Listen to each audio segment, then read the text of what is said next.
Good morning to you, Minister. Good morning, Will. Thanks for joining. So tell us a bit, Amanda was just setting it up for us, so tell us a bit more about what you're announcing today as it relates to the deport now and appeal later. Yeah, exactly that. So we are deporting these foreign national criminals from the United Kingdom to their country of origin, and then they are able to appeal their right to remain in the UK from that country of origin rather than stay in the United Kingdom.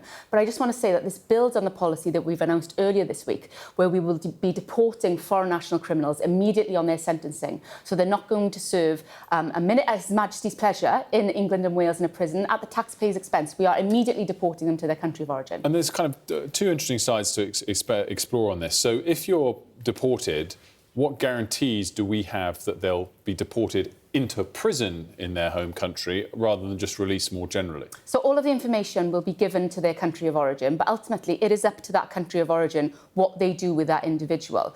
But what is important is that they will not be, costing the taxpayer £54,000, which is what it costs to house a prisoner here in England and Wales, and they will not be taking up space in our prisons, which we desperately need. So what, I mean, you are Minister for Victims. What is your message to victims on the prospect that someone who is a victim of a crime and the person that committed that crime and is convicted, no less, of that crime, may not serve a single day in prison, even for crimes as serious as rape? So they will be deported to their country of origin. They will, with no right to ever return to this country, keeping that victim safe and secure in the knowledge that they can never return. And also, they're not costing that victim, through their hard-earned taxpayers' money, the cost of staying in a prison in England and Wales. Well, which is something, but I think for a rapist, that's not going to be much sympathy for the victim. Probably for the population at large, it's probably something people would think needs to have a deterrent. Those people need to be punished, even if it costs money. So I want to reiterate that there are some exemptions from this. So those murderers, terrorists, those serving a life sentence in prison will remain in prison in England and Wales for national security and public protection. But not rapists? Well, it depends on the case-by-case basis. However, they will be returned to their country of origin, and it will be up to that country what they do with them, whether they put them in prison in that country or whether they choose for them to do as they wish. But what is important is that they are not staying here in our country. They are being deported immediately with no right to ever return. But a rapist might not spend a single day in jail, which I think is striking. And I guess, just to reiterate the original question, what is the message to victims of those crimes? I think it's really important here to remember that these foreign criminals would have been deported at 50% of their sentence anyway. But what we're doing is deporting them immediately with now no right to ever return, which was not the case before under the previous government, and they're not costing the UK taxpayer money now. We are deporting them, no right to ever return. But what I want to say to victims is that I'm really sorry about the mess that was left to you after the previous government that we have inherited, and we've had to come in and take the action that people may not be happy with, but we've had to take that for the sake of public security, because of the mess we inherited in our prisons, in our court system, with victim services, and we are taking action to address that, and we will be addressing that for victims directly. On the flip side of this, is this a policy purely aimed at reducing prison populations, or is it also aimed as a deterrent for small boat crossings and illegal crossings? It's both. It's both, but ultimately we will always ensure that there is a prison place in the United Kingdom for someone who requires it. But this is also a deterrent to say that if you come here illegally or legally and you commit a crime, then you will be deported with no right to return, because being here in the United Kingdom is a privilege, it is not a right. And you come here and you should abide by our laws. And how guaranteed is it that this will not be stopped by someone appealing on human rights grounds or something? Is that over now? It's not possible to appeal on human rights grounds to present So this is why we're doing a deport now, appeal later, because we know that some of the eligibility under the ECHR has been abused, particularly Article 8, which is the one everyone knows about or hears about, which is the right to a family life. And there are spurious reasons being brought forward by individuals to claim the right to remain in the UK under this article. We are going to be tightening that up. We are cracking down on that, but we're also ensuring that these individuals, these criminals, can appeal from their country, so they're not staying in the United Kingdom while they're going through their appeals process. We're trebling the amount of countries that that's eligible for. And that's watertight? That is watertight. There's no way they can appeal and stay here? Not if they're from one of these countries that we've listed, the new 23 that we've expanded it to. And I just wanted to touch on those countries, because the 23 countries, I see the likes of Finland, Canada, Australia, for example, on the list. I can't imagine many of the illegal small boat crossings come from Australia for obvious reasons. It'd be a long way to come. Do you have a percentage number of the small boat crossings that come from these 23 countries? Is it going to address 10% of those people? So you listed some of the countries. There's also Botswana, Guyana, Estonia, Albania on this list of countries that people will be deported to and appealing later.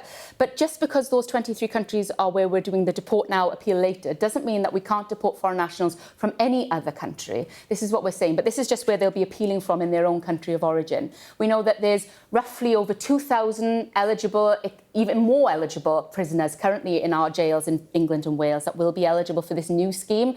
But this is in addition to the work that we're already doing on deporting them immediately after sentencing. So, yeah, I guess my point on this is, will it make a big difference throughout the rest of this year to small boat numbers? Nearly 50,000 since you came to power, 26,274 so far year to date. This is only a small factor as it relates to small boat crossings. And you've just outlined the scale of the problem that we seek to challenge here. And that is why this is one element of our bigger plan that we've outlined in our immigration white paper earlier this year. We've recently signed our returns agreement with France. Hopefully some of your viewers will have seen the scenes of those first people coming over on those boats being detained, and we hope to be removing them to France, very soon. This comes as a package. This isn't just one thing that we're doing. It has to be every single element of practical, deliverable solutions, rather than gimmicks that the previous government was trumpeting. And when will we see the small boat numbers come down? Well, we're seeking to bring them down, as soon as possible. We've already brought the number of asylum hotels down from 400 at the peak of the previous government to 200 now. That was costing the UK taxpayer £9 million a day. And as I already have said, it's costing £54,000 to house a foreign national criminal in our jails in England and Wales. All of this is costing the taxpayer money. They want us to get to grips with this. These are the practical solutions that we're doing just to do just that. OK, well, we'll wait to see when the numbers do come down. Just wanted to ask a little bit as well about the Palestine Action protests over the weekend. Did the police have enough resources from the government to police these particular protests? The scale was significant. Well, I want to thank the police for their bravery and their courage in their diligent work over the weekend. I don't think they get enough praise for the work that they do and putting themselves out there in these types of situations. The right to peacefully protest in our country is a cornerstone of democracy, and of course it must be protected. But Palestine Action are a prescribed terrorist organisation, and there are reasons why they are a prescribed terrorist organisation. Their actions are not peaceful. They are violent. They've caused criminal damage to RAF aircraft. We have credible reports of them targeting Jewish-owned businesses in the United Kingdom. And anyone who seeks to support them, I would say quite strongly that there are reasons why this government has prescribed them. I guess the question then would be, have you as a government sufficiently communicated those problems with supporting Palestine Action? There were 522 arrests yesterday. That exceeds the total number of terrorism-related arrests for the entire previous year. Based on Home Office data, that was 248. In one day, we had 522 terrorist-related arrests.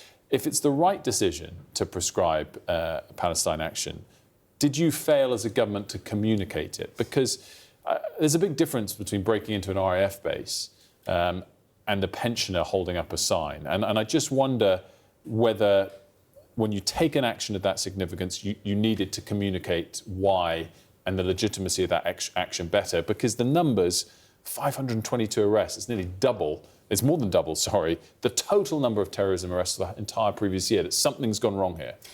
You will be aware, Wilf, and hopefully your viewers will be aware that there are reasons related to national security as to why we can't fully disclose the reasons as to why they have been a prescribed terrorist organisation. However, we have got the credible evidence that we have been able to make public about their violent criminal damage. As you've said, millions in costs to an RAF aircraft. We have got reports of them targeting Jewish-owned businesses, as well as links to hostile state actors. So it's important that we recognise here that the government took the action it did in order to protect the public, and those showing support for a prescribed terrorist organisation will feel the full force of the law. So they'll go to jail? Well, look, action has been taken, arrests have been made. There is a limit of up to 14 years in prison if you support a prescribed terrorist organisation here. Look, if you are showing support for a terrorist organisation, you will feel the full force of the law.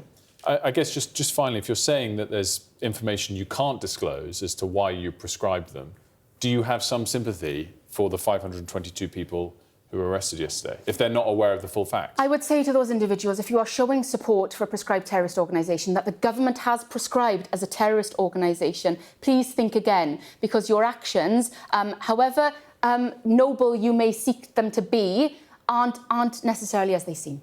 Alex Davies-Jones, thanks so much for joining us. Good to see you this morning. Much appreciated.